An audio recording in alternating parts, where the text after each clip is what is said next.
그들의 살로 배불리더라. 아멘. 자, 성경 전체를 보시면 예수 그리스도께서 문자적으로, 물리적으로 이 땅에, 지상에 재림하셔야 될 필연적인 이유가 네 가지로 정리가 됩니다.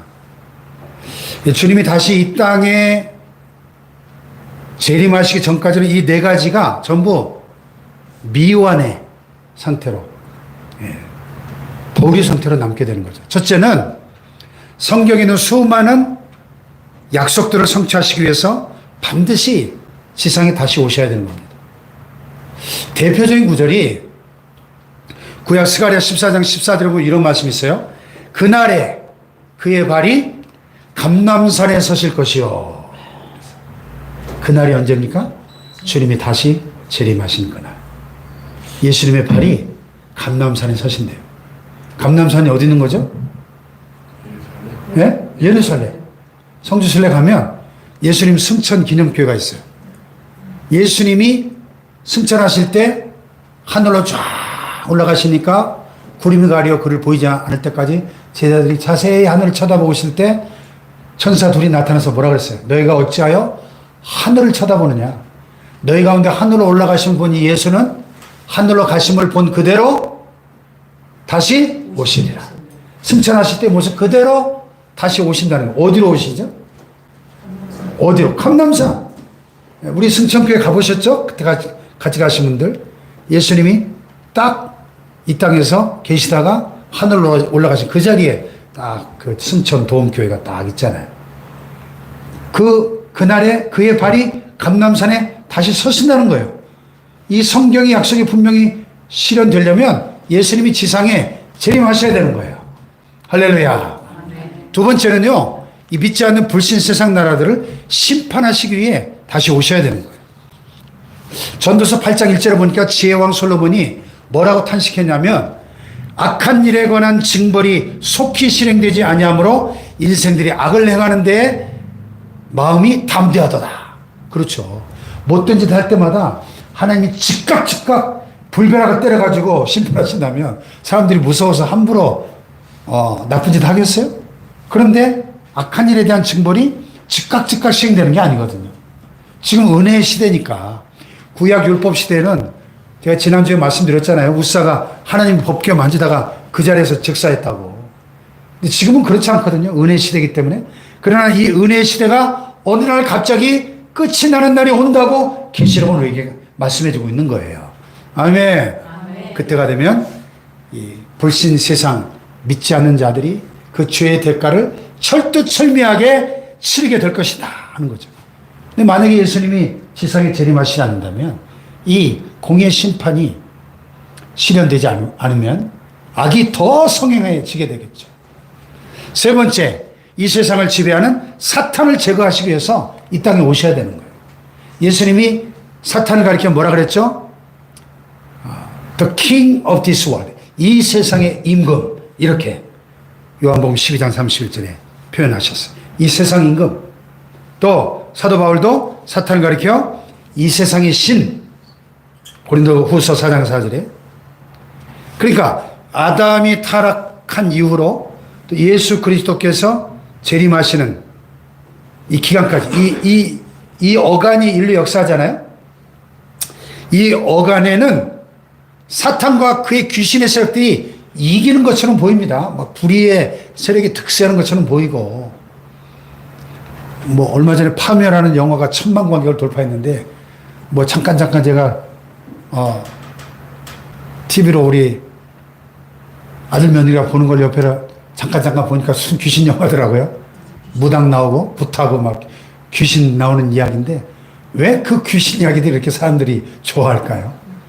지금 이 악한 세상은 이 귀신들이, 사탄과 그의 타락한 천사들이, 귀신들이 지배하고 있는 세상이에요. 그러니까 악의 세력들이 얼마나 이 마지막 때가 되니까 지금 극성을 부리는지 몰라요. 이 사람들이 막 그런 엉뚱한 영적인 일에 빠져 들어가는 거죠. 주님이 재림하셔서 이 땅에 오셔서 사탄과 그의 부하들인 귀신들을 다 축출하시고 이 땅에 예수 그리스도의 나라를 세우시기 위해서 이 땅에 오셔야 되는 거예요. 할렐루야. 아멘. 네 번째는 지상에 그분의 나라를 세우시려고. 이사야 9장 7절에 보니까 메시아는 다윗의 왕좌와 그의 나라에 군림하실 것이다. 이렇게 말씀하셔요. 문자적으로 또 예수님 자신도 이 세상이 새롭게 되는 날, 천년왕국이 임하는 그날 자기 영광의 보좌에 앉으실 것이라고 분명히 말씀하셨어요. 그러므로 예수 그리스도의 지상 재림은 필연적인 것입니다. 아멘. 그런데 이 성경이 미래의 사건들을 전개하는 방식들을 볼 때 예수 그리스도의 재림이 이 두 가지 국면이 있다는 걸 이해할 필요가 있어요. 이걸 많은 분들이 혼동하기 때문에 이 계시록을 잘못 가르치고 있어요. 첫째는 성도들을 위한 강림이 있어요. Christ coming for the saints. 영어로. 예수님이 오시는데, 재림하시는데, 우리를 데리러, 오늘 오전에 주신 말씀처럼, 신랑으로서 신부된 교회를 데리러 오시는 공중 강림이 있어요. 공중에. 할렐루야. 데살로니가서 4장에 보면 주께서 호령과 천사장의 소리와 하나님의 나팔로 신이 하늘로부터 강림하시니 그때 그리스도 안에서 죽은 자들이 먼저 일어나고 그 후에 우리 살아남은 자들도 구름 속으로 끌어올려 공중에서 주를 영접하게 하시니 그리하여 우리가 항상 주와 함께 있으리라. 할렐루야. 아멘. 신부된 교회를 데리러 오시는 성도들을 위한 강림이 있어요. 두 번째는 그 성도들과 함께 지상으로 내려오시는 지상 재림이 있는 거예요. 지상 재림. 공중 강림과 지상 재림을 구분할 수 있어야 돼요. 휴거와 지상 재림을 분명히 다른 사건이에요, 이게. 근데 이걸 막 혼동해서 가르치거든요, 사람들이. 할렐루야. 아멘. 이것은 예수 그리스도의 초림을 생각해 보면 쉽게 이해할 수 있어요. 어떤 사람들이 이렇게 얘기하면요. 그럼 주님이 두 번 재림한다는 뜻인가? 단번에 재림하시는데, 자, 2000년 전 그리스도의 초림을 보세요. 초림 그러면 탄생의 사건만 의미하는 게 아니잖아요.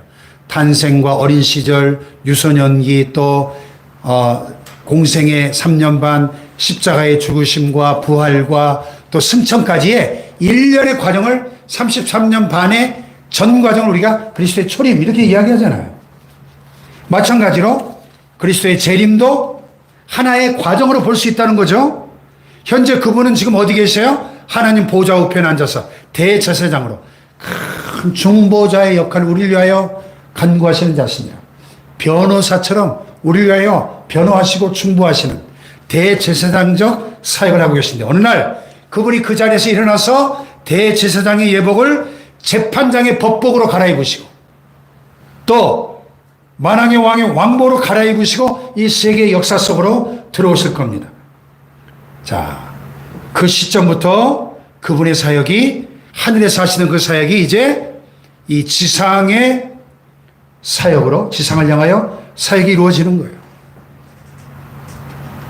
그래서 재판장과 왕으로 오셔서 7년의 과정을 통해서 맨 처음에 대환란이 시작되기 전에 성도들을 이 땅으로부터 이렇게 데려가시는 휴거의 사건이 일어나는 휴거 공중으로 들림받는 그 후에 우리가 계시록에서 살펴본 것처럼 7년 동안 대환란이 심판이 쏟아지면서 마침내 이 세상이 멸망을 당하고 이 과정이 총 7년이 걸리지만은 그래도 여러 단계에 걸친 단번의 재림으로 볼 수 있는 거죠.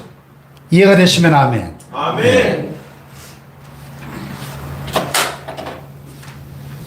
그래서 우리가 주님의 재림 그러면은 이 7년 대환란 직전에 일어날 휴거와 주님의 지상 재림을 구분할 줄 알아야 돼요. 그래서 이걸 제가 도표로 이렇게 정리해 봤어요. 보세요.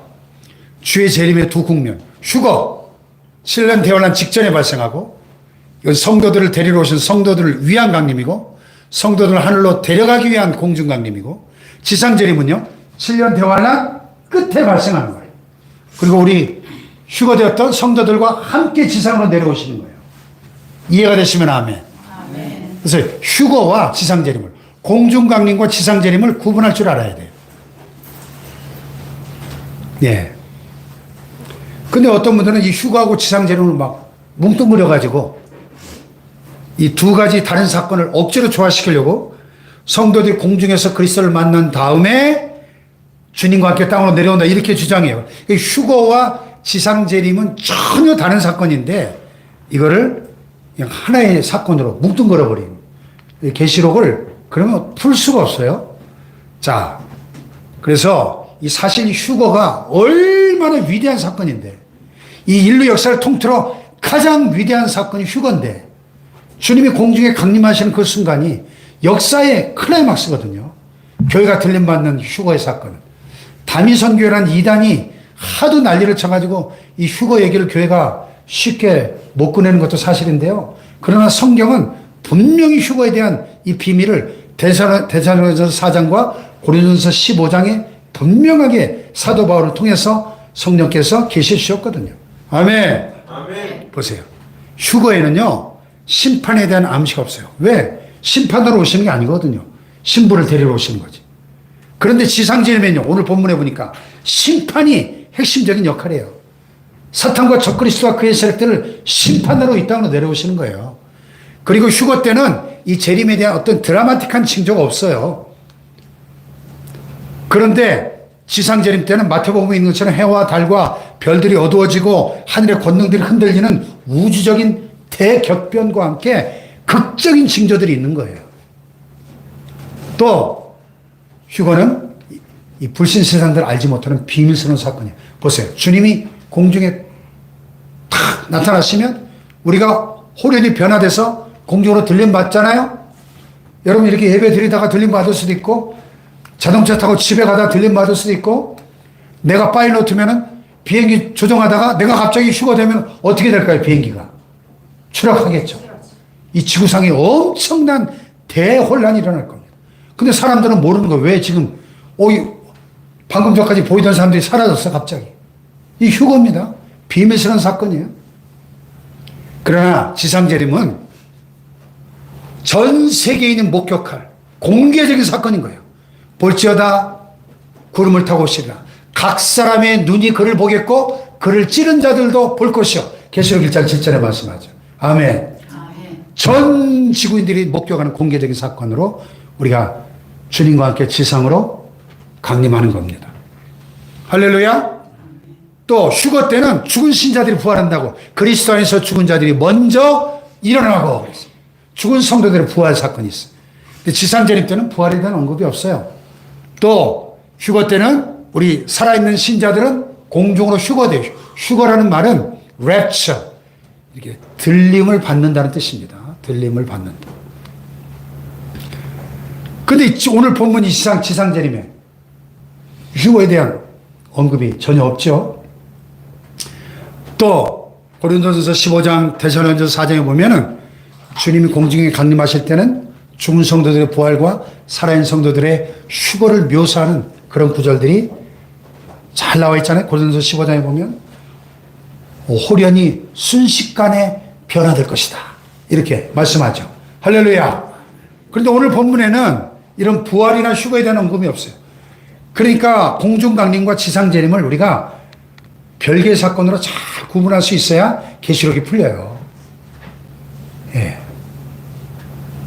그래서 이 19장의 지상 재림의 본문을 크게 네 단락으로 나누면 첫째는 정복자의 귀환. 이제 승리자로 주님이 귀환하시는 거예요. 여기 보니까 또 내가 하늘이 열린 것을 보니 이렇게 시작이 됩니다.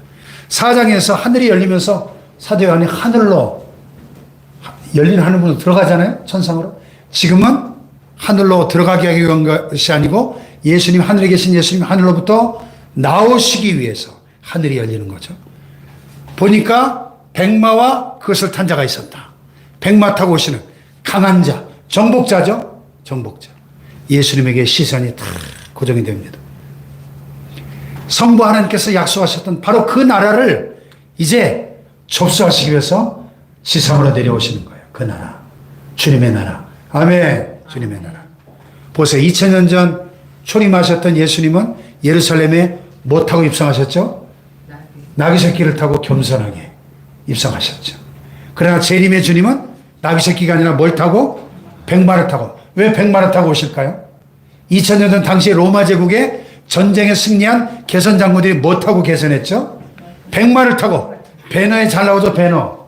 영화 배너의 한 장면이죠. 저렇게 시민들의 열렬한 환영을 받으면서 백마를 탄 황금마차를 타고 보무당당하게 개선하잖아요. 그러니까 예수님이 백마를 타고 오신다는 것은 2000년 전 초림 때와는 다르게 이제는 개선장군처럼 정복자로 승리자로 오신다는 겁니다. 영광스럽게. 할렐루야. 아멘. 여기서 우리가 구분해야 될 게 있어요. 상징과 실제의 문제예요. 자, 그럼 예수님이 실제 백마를 타고 오실까요? 이 상징이죠, 상징. 백마, 여기 나오는 면류관, 또 예리한 검, 철장, 이게 다 상징적 언어들이거든요. 그런데 예수 그리스도의 재림은 상징이 아니라 뭐예요? 지상 재림은 실제죠, 실제. 그러니까 재림은 실제이기 때문에 이 상징들은 전부 뭐예요? 이 재림이라고 하는 그 실제의 다양한 측면들을 묘사하고 있는 거예요. 상징의 언어들이. 이해가 되시면 아멘. 아멘. 이 하나하나의 깊은 의미가 있어요. 자, 보세요. 백마와 그것을 탄 자의 이름이 있는데 예수님의 이름이 뭐라고 나와요? 충신과 진실. 예수님의 이름. Faithful and true. 충신과 진실. 얼마나 합당한 이름입니까? 앞에 계시록 3장 14절에 충성되고 참된 증인이시며 이런 이름은 The Faithful and True Witness 이런 표현이 있었는데요. 예수님은 자신의 약속들에 대해서 언제나 충성되고 신실하시고 그분의 말씀은 항상 참되시니까 예수님의 이름이 뭐라고요? 충신과 진실인 거예요. 또 그가 뭘로 심판하고 공의로 심판하며 싸우시더라. 공의로. 2000년 전 예수님은 악한 인간들에 의해서 심판을 받으셨어요. 불법적 재판을 받으시고 극형에 처하셨습니다. 그렇죠? 그러나 재림하시는 주님은 모든 세상의 악인들을 심판하는 심판주로 오시는 겁니다. 아멘. 아멘. 그래서 그분은 심판주로 용사로 왕으로 오시기 때문에 백마를 타고 오시는 분으로 묘사가 된 겁니다. 자, 그 눈이 뭐 같고? 불꽃 같고 불꽃 같은 눈으로 꿰뚫어 보시는 그분의 시선 앞에 피할 자가 아무도 없다는 것입니다. 회개치 않는 예루살렘의 멸망의 운명을 바라보신 예수님은 눈물을 흘리셨죠. 탄식하셨죠. 그 주님의 눈이 또 죄와 저주 아래 슬픔과 고통과 죽음을 당해야 되는 이 세상을 바라보시면서 눈물을 흘리시던 그 주님의 눈이 그 속에서 사도 요한은 심판의 불꽃이 타오르는 것을 보았다. 그런 얘기입니다. 아멘. 아멘. 그 다음에 그 머리에 뭐가 있어요? 많은 관들이 있고 그랬어요. 많은 관. 그런데 이 면류관에 두 종류가 있어요. 당시에 마라톤 승리자에게 쓰여지던 월계관. 스테파노스. 헬라어로. 근데 여기는 스테파노스가 아니라 디아데마예요. 왕들, 통치자들의 면류관. 디아데마. 스테파노스와 디아데마는 달라요. 예수님께서 여기서 스테파노스가 아니라 디아데마를 많은 면류관들을 쓰고 계셨다. 이 말은 왕의 권세를 가지셨다는 거예요. 많은 면류관, many crowns, 복수죠. 이 땅의 모든 통치자들의 면류관을 그분이 압수하셨다는 뜻입니다. 그분만이 유일한 통치자이심을 의미합니다. 고대 세계에서 전쟁을 해가지고 패전하고 항복한 그 상대방 나라의 왕의 면류관들을 전부 빼앗아서 압수하는 그런 관습이 있었어요. 예수님이 많은 면류관을 쓰고 계셨다는 것은 이 땅의 모든 세상 통치자들의 그 면류관을 다 압수했다는 얘기예요. 예수님만이 King of Kings, Lord of Lords, 왕 중의 왕이요 주들의 주이심을 보여주는 것입니다. 할렐루야. 핸델의 메시아에 보면 할렐루야 할렐루야 이 세상 나라들 우리 주 그리스도가 다스리는 나라들 되고 이렇게 나가죠. 우리 이 세상 나라가 우리 주와 그 그리스도가 다스리는 나라가 될 것이다. 이렇게 찬양하죠. 할렐루야. 아멘. 그래서 스테파노스가 아닌 디아데마, 통치자들의 멸관을 쓰시고 그분만이 이 땅의 유일한 통치자요 진정한 왕이심을 우리에게 보여주고 있는 King of Kings and Lord of Lords, 왕의 왕 주의 주이심을 말씀하고 있는 것입니다. 할렐루야. 그 다음에 이름 쓴 것 하나가 있는데 자기밖에 아는 자가 없대요. 예수님의 비밀 이름.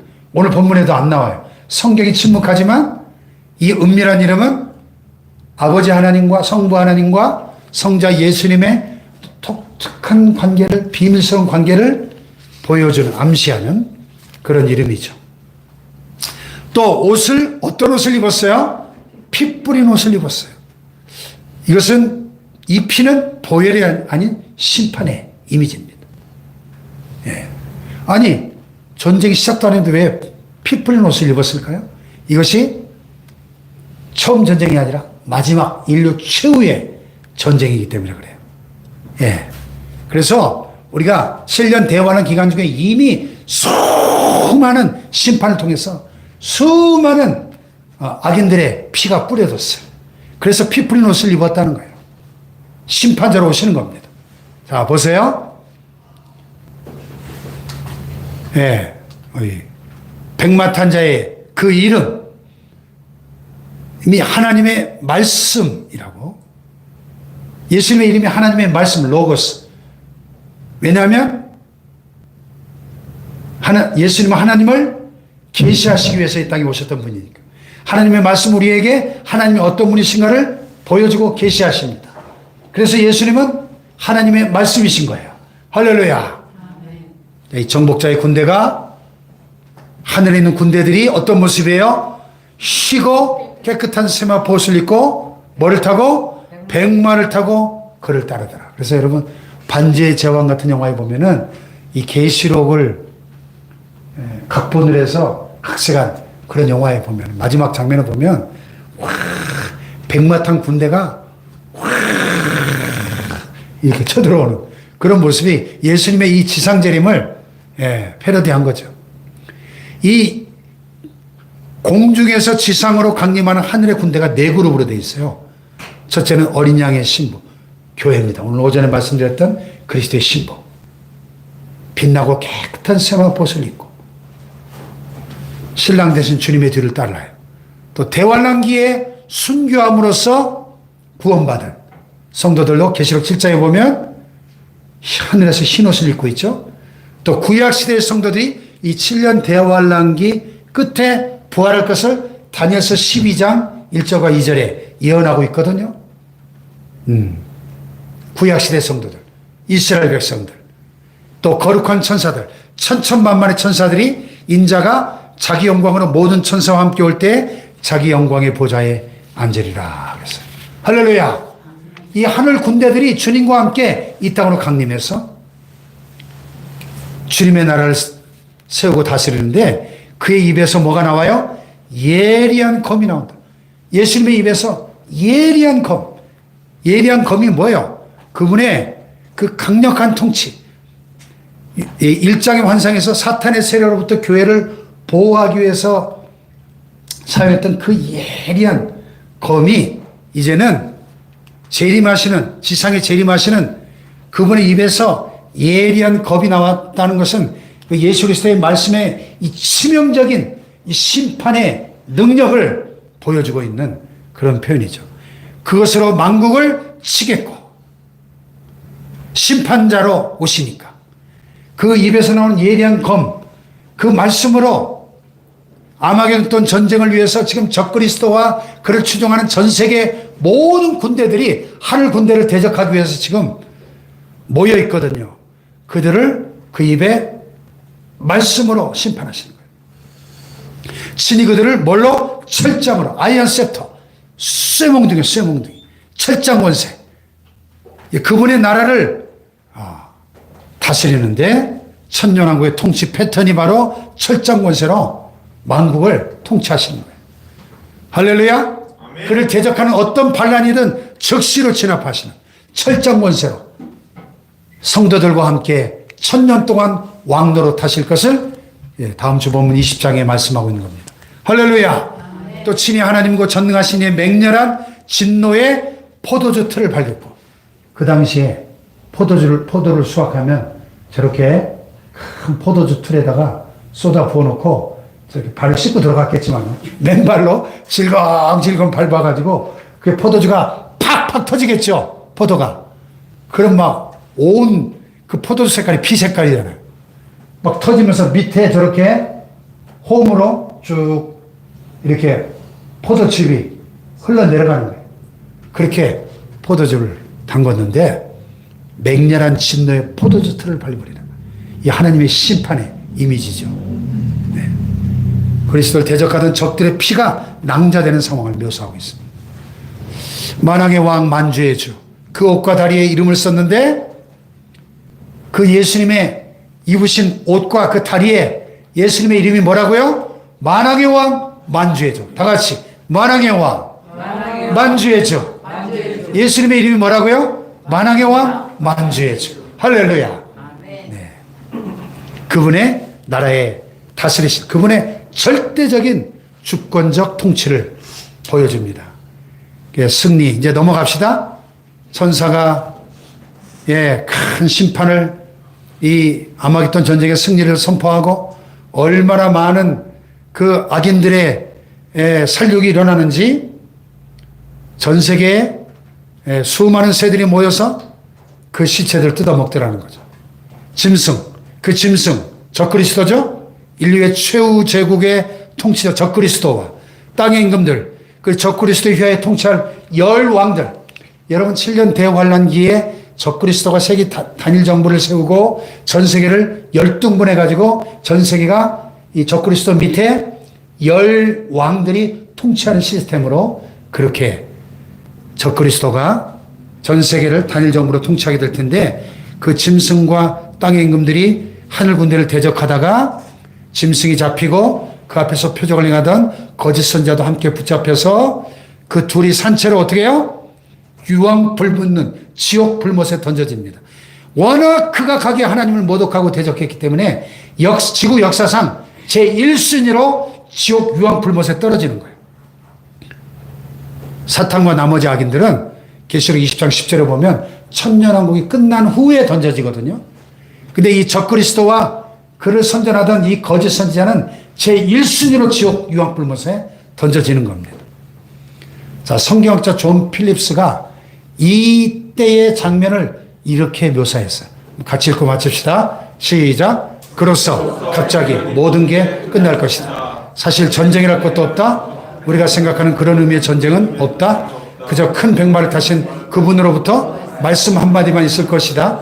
전에 그분이 무화과나무에게 말씀 한마디를 하시자 나무가 말라 죽었다. 전에 그분이 사나운 바람과 거센 풍랑에게 말씀 한마디를 하시자 먹구름이 사라지고 파도가 잔잔해졌다. 전에 그분이 가련한 한 영혼 안에 꽉 들어차 있던 군대 귀신들에게 말씀 한마디를 하시자 귀신들이 즉시 도망갔다. 이제도 그분의 말씀 한마디면 전쟁이 끝난다. 함부로 입을 놀리며 하나님을 모독하는 짐승은 그 자리에서 쓰러진다. 무적행이 스나와 기적을 행하던 거짓 선지자도 급소를 맞고 잠잠해진다. 그분이 말씀 한마디를 더하시면 공포에 질려있던 군대들이 휘청휘청 비틀거리다 쓰러져 죽는다. 육군 원수들과 장성들, 해군 대장들과 공군 사령관들, 일반 병사들과 수병들 할 것 없이 모두가 일제히 쓰러진다. 그러면 독수리 내려와 현장을 가득 합니다. 이것이 계시록 19장이 묘사하는 예수 그리스도의 지상 재림과 그때 그분의 심판으로 멸망받을 최후의 전쟁, 아마겟돈 전쟁에 멸망당할 적그리스도의 군대와 그의 추종자들의 최후예요. 그래서 마침내 유황불 붙는 못, 이 최후의 지옥이죠. 어떻게 보면 지옥이 아직 완성이 안 됐어요. 천국도 아직 완성이 안 됐습니다.